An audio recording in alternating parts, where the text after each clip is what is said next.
تعالیٰ عنہ آپ خدمت میں بھی آگے آتے ہوتے، آگے آگے ہوتے تھے، سب سے آگے۔ جب آپ خلافت ملی نا تو سب نے آپ کو دیکھا کہ آپ نے ٹوکرا اٹھایا، ٹوکرا اٹھا کر منڈی جانے لگے، فروٹ کا بھی کام کرتے، کبھی تجارت کرتے، کبھی مزدوری کرتے۔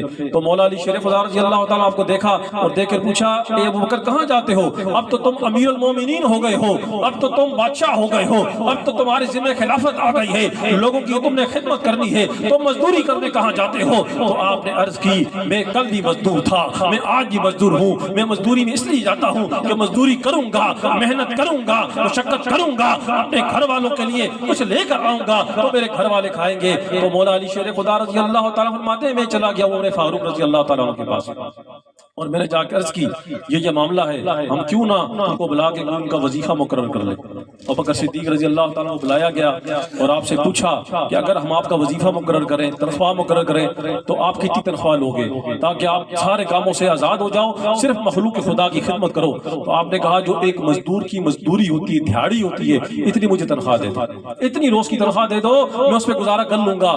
تو پھر آپ سے پوچھا اگر اس پہ آپ کا گزارا نہ ہوا، اخراجات زیادہ ہو گئے تو پھر کیا کریں گے؟ آپ نے فرمایا اگر میرا گزارا اس دیہاڑی میں نہ ہوا تو پھر میں کیا کروں گا؟ پھر میں مزدور کی دیہاڑی بڑھا دوں گا۔ کتنی پیاری بات ہے، کہا اگر میرا گزارا اس کام اس پیسوں میں نہ ہوا تو میں عام مزدور کی دیہاڑی بڑھا دوں گا تاکہ وہ بھی اچھے طریقے سے گھر میں کھانا کھا سکے۔ اور یہ آپ کی سوچ تھی، یہ آپ کا مقام تھا اور یہ آپ کی شان تھی۔